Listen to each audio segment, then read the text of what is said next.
ini ada pembahasan apa?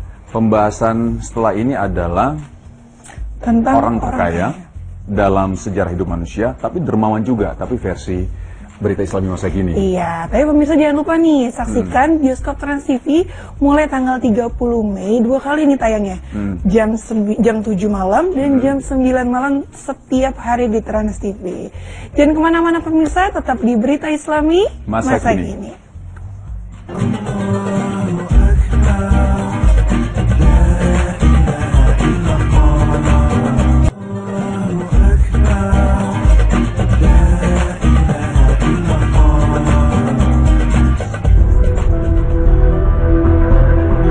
Orang terkaya dalam sejarah manusia. Beberapa waktu lalu, majalah Time menyusun daftar 10 orang terkaya sepanjang sejarah manusia. Hal tersebut tak hanya berdasar kepada cerita dari mulut ke mulut, namun dilakukan juga penelitian mendalam termasuk wawancara panjang dengan para pakar ekonomi dan sejarawan. Hasilnya, di antara 10 orang termasuk pendiri Microsoft Bill Gates, nama Mansa Musa keluar sebagai orang terkaya sepanjang sejarah umat manusia. Sedikit yang diketahui tentang kehidupan awal dari orang yang dikenal sebagai Mansa Musa. Istilah Mansa berarti raja atau tuan. Para sejarawan memaparkan bahwa Musa mewarisi kerajaan Mali dari ayahnya pada sekitar awal abad ke-14. Bertahun-tahun sebelumnya, kakek Musa, Sundiata, mendirikan kerajaan Mali setelah menaklukkan kekaisaran Ghana sekitar tahun 1230. Sosok Mansa digambarkan sebagai seorang raja yang soleh dan sangat dihormati. Mansa Musa dikenal di seluruh Afrika, Eropa, dan Asia Tengah tak hanya karena kekayaannya yang luar biasa atau kemampuannya dalam memperluas wilayah kerajaannya, tapi juga karena sifat murah hati yang beliau miliki. Dalam kiprahnya sebagai salah satu raja Muslim, beliau gencar dalam menyebarkan Islam di Afrika bagian barat. Jika kakeknya Sundiata memilih fokus dalam membangun kerajaan etnis Malinke, etnis Muslim di Mali, Mansa fokus dalam penerapan praktik ibadah masyarakat. Richard Smith, seorang pakar sejarah dari Ferrum College, menyebutkan bahwa kerajaan Mali yang dipimpin oleh Mansa Musa kala itu adalah produsen emas terbesar di dunia. Ditambah kemampuan Musa dalam pengembangan ekonomi, membuat kekayaannya begitu luar biasa. Rudolf Wehr, seorang profesor sejarah di University of Michigan, menjelaskan bahwa kekayaan Musa begitu besar dan tak terhitung. Untuk menyempurnakan keislamannya, pada tahun 1324 Masehi, Mansa Musa melakukan perjalanan untuk menunaikan ibadah haji. Untuk melaksanakan rukun Islam kelima ini, sang raja harus menempuh perjalanan sejauh 3.000 mil atau sekitar 4.828 km menuju Baitullah. Perjalanan haji yang dilakukan oleh Mansa Musa tercatat sebagai perjalanan haji paling fenomenal. Bagaimana tidak? Dalam perjalanannya ini, sang raja dari barat Afrika membentuk rombongan lebih dari puluhan ribu orang, termasuk belasan ribu pelayan-pelayan yang masing-masing membawa emas batangan, sutra, beserta kuda-kuda kuat nan gagah. Selain itu, Mansa Musa juga menyertakan puluhan unta yang masing-masing membawa ratusan kilogram benda-benda yang terbuat dari emas yang dalam perjalanan tersebut beliau bagikan kepada orang miskin yang ditemuinya selama perjalanan. Mansa Musa bahkan menyediakan semua kebutuhan rombongan selama perjalanan, termasuk akomodasi untuk setiap orang dan hewan-hewan. Ada kisah yang juga menyatakan setiap hari Jumat dalam perjalanannya ini, beliau dan rombongannya mendirikan masjid. Masya Allah. Dalam perjalanan ini, rombongan Mansa Musa singgah di Mesir dan disambut sendiri oleh Sultan Mesir, kemudian diizinkan menetap di Kairo selama 3 bulan. Atas kebaikan hati Sultan, Mansa memberinya hadiah 50.000 dinar dan ribuan batang emas. Para pedagang Mesir pun berinteraksi dagang dengan rombongan Mansa.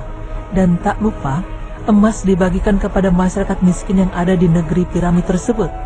Begitu banyaknya emas dari rombongan Mansa Musa yang beredar di Mesir, nilai emas di sana turun hingga 25%. Mansa Musa melakukan perjalanan pulang setelah ibadah haji pada tahun 1325. Dalam kepulangannya tersebut, beliau membawa serta peradaban Islam dari Tanah Suci untuk mengembangkan Mali. Sejak kepulangan Mansa dari Tanah Suci, Mali mulai dikenal dunia luar.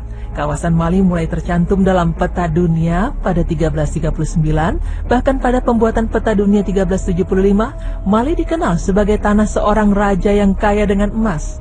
Selain itu, sejak kepulangan Mansa, hubungan perdagangan antara Mali dan Mesir makin berjaya. Selama di bawah kepemimpinan Mansa, Mali mengalami perluasan wilayah yang luar biasa. Ekspansi kerajaan makin panjang dari pantai Atlantik di barat hingga Songhai di dekat Nigeria sebelah timur. Wilayah tersebut menguasai tambang garam Tagaza di utara hingga tanah kaya emas Ouaghara di selatan. Namun, puncak keemasan Mali tersebut hanya berlangsung sekejap. Mansa meninggal pada 1337 setelah 25 tahun memerintah Mali. Sejak saat itu, tak ada raja yang mampu memimpin Mali sedemikian hebatnya.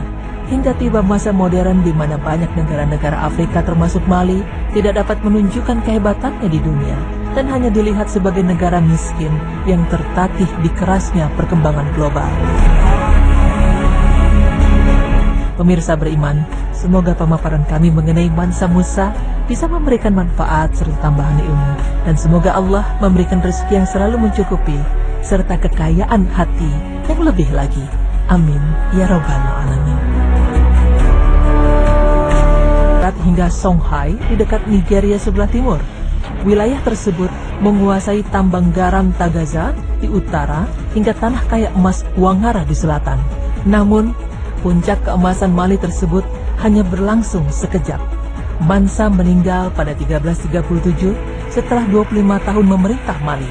Sejak saat itu, tak ada raja yang mampu memimpin Mali sedemikian hebatnya.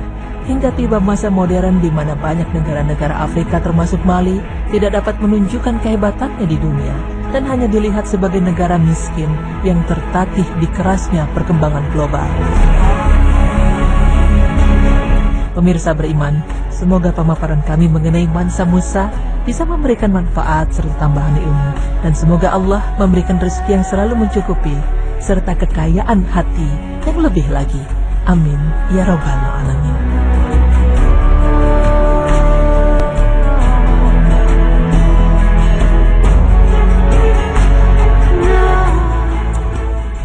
Masya Allah ya, Mansa Musa bagaimana seorang raja yang begitu dermawan, kaya raya dan begitu luar biasa. Jadi teringat ada ayat di Al-Quran, surat di Al-Quran ya, bahwa memang perumpamaan orang yang menafkahkan harta di jalan Allah itu seperti orang yang menanam 1 biji lalu akan tumbuh 7 tangkai, dan di tangkai itu tumbuh 100, jadi 700 kali lipat. Ya, jadi kita infakkan di harta di jalan Allah, lalu Allah akan berikan kita balasan 700 kali lipat. Masya Allah, bagaimana Mansa Musa? Aku bayang ya. Masya Allah, luar biasa ya. Nah pemirsa, jangan lupa nih, sekali lagi aku ingetin, saksikan bioskop Trans TV mulai tanggal 30 Mei 2016 setiap hari di Trans TV, 2 kali nih tayangnya, jam 7 malam dan jam 9 malam. Nah, nggak kerasa kita udah selesai. Mohon maaf kalau ada salah-salah. Mudah-mudahan kita di sini sama-sama belajar dan bermanfaat info-info hari ini untuk kita semua. Akhir kata saya Shirin Senggar. Saya Wisnu. Assalamualaikum warahmatullahi wabarakatuh.